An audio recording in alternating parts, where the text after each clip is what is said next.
Hi folks, welcome back.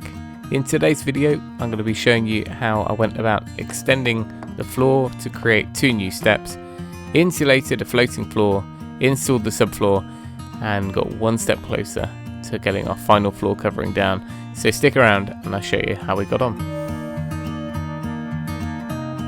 Right, if you haven't watched this series in full, I'll give you a bit of an explanation on the floor build up.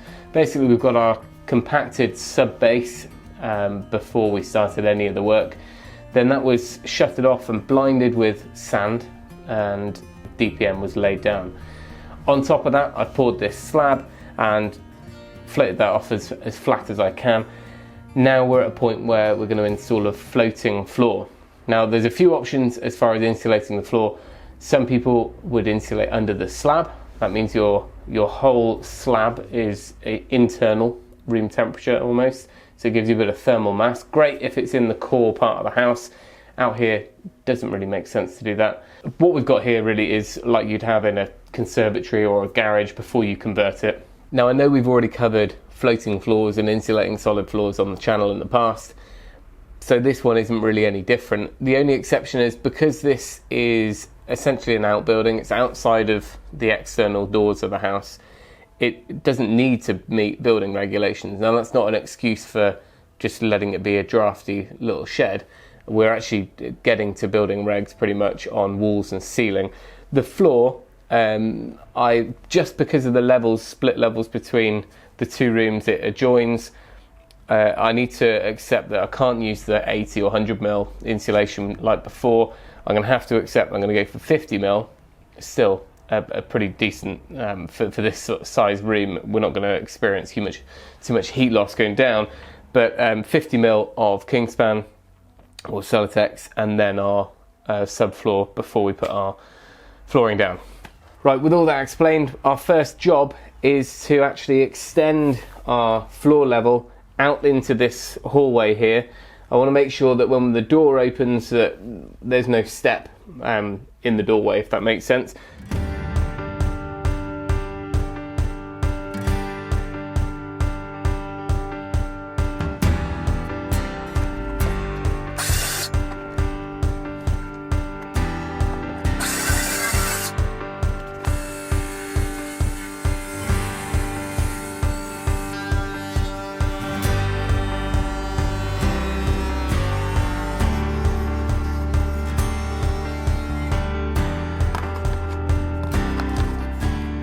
Just cut a piece of timber down to 50mm, so that is simulating our insulation height.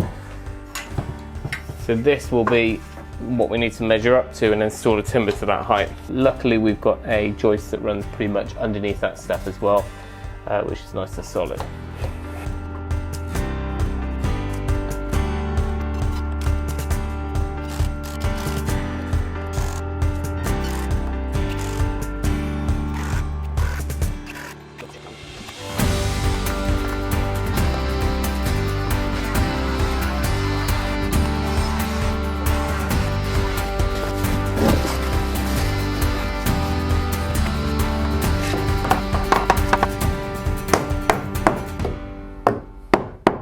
I don't know about you, but I always like to test stuff, just, you know, to simulate it somehow.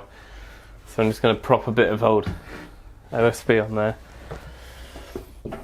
So we know, I mean, this is 18mm OSB, whereas we're going to use 22 for the chipboard.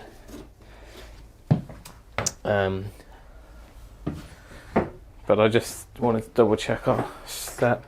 So the one that's out here, basically the recommendation for a floating floor is anywhere where you've got a step bearing down onto it or a threshold, you're meant to have a solid timber there that goes all the way through to your sub base. So i.e. if we've got 50mm insulation everywhere in the rest of the porch here, where that step finishes I'm going to install a 50mm block, and we can insulate the other side as well under the step, but there'll just be that 50mm to bear all the way down onto this.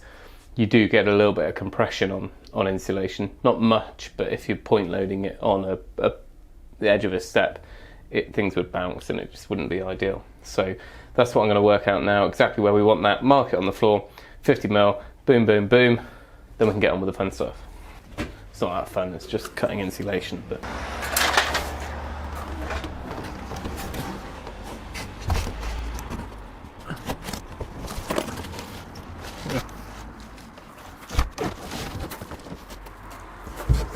just move the van, Tim, you lazy thing.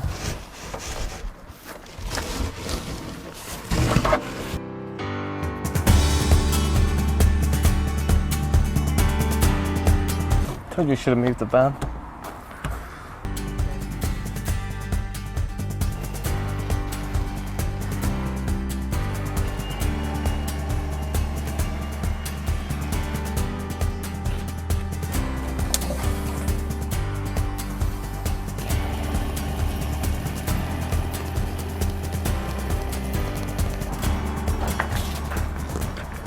Having now cut probably over 100 insulation sheets on the house, mainly by hand with a handsaw and a board as a guide, I've just ground a jigsaw blade down so it's not very serrated, and it's so much quicker.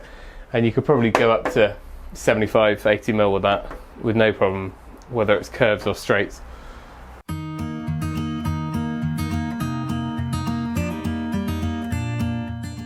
Right, executive decision is I'm just going to go ahead as we are.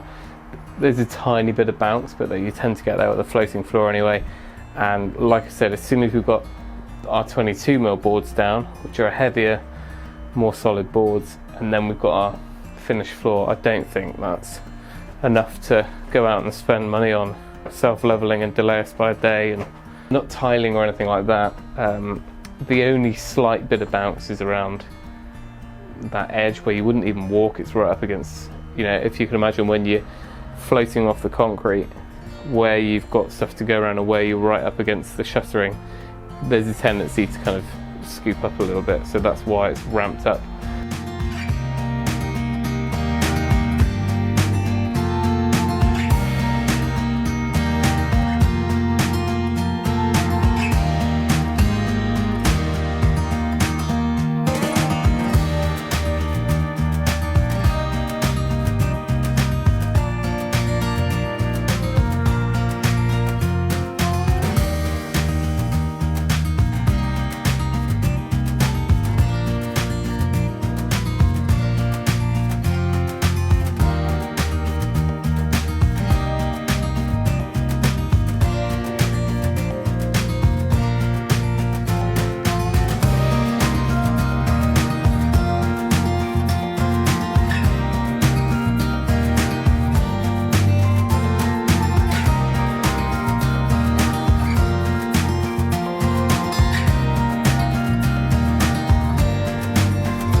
There we go, another episode of me crawling around on my knees.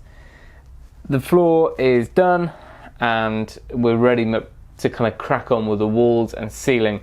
Now, there's so many options with the floor, so you know, if you were doing a big extension, you probably wouldn't go this way, and you'd possibly have underfloor heating and have a screed, or it might be a suspended floor. But if it's a small little project like this, which is just a porch, or if you were upgrading the insulation in a conservatory floor or a garage conversion, this is a really good way to go. It's also super easy. There's no need for complex kind of fixings or mixers, or it's really just layering it up. It's just a dry method, I guess. If you can cut and, you know, measure, then you're pretty much all the way there. Also, another thing to mention is I used to spend ages scribing and getting this stage really perfect, but actually, one, you want a space around the outside anyway. There needs to be then a bit of an expansion gap anyway. But two, this is a subfloor, and a little overcut when you're using a circular saw, or where you might have a rounded bit of stonework, cutting that square is absolutely fine, because we've still got another layer of underlay to go on top of this. and then our flooring. So when you get to the flooring, then you can be a little bit more fussy. You had a good day? You spotted the camera, haven't you? Anyway, as I was saying, don't spend hours and hours scribing it perfectly. You want to make sure it fits nicely and it's not catching anywhere. It's better to have a little bit of a gap around the outside than have it touching and binding, and you've got to give it a little bit of wiggle room. Next step for me is to get the boxing bits done around this old dodgy stonework and around the pipe, and then crack on with the ceiling, because I really want to get that sorted. You don't know who I'm talking to, do you? And hopefully we can move on to another project soon, because I'm a little bit bored of this one. Anyway, there we go.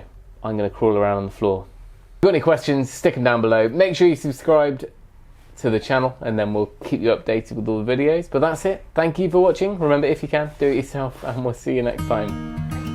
Have you spotted your reflection? Or mine? It's a bit dirty, that glass. Come on, little mess. It's dinner time. Say bye. Surely you can't see the camera from there. You little bottom wiggler. Right.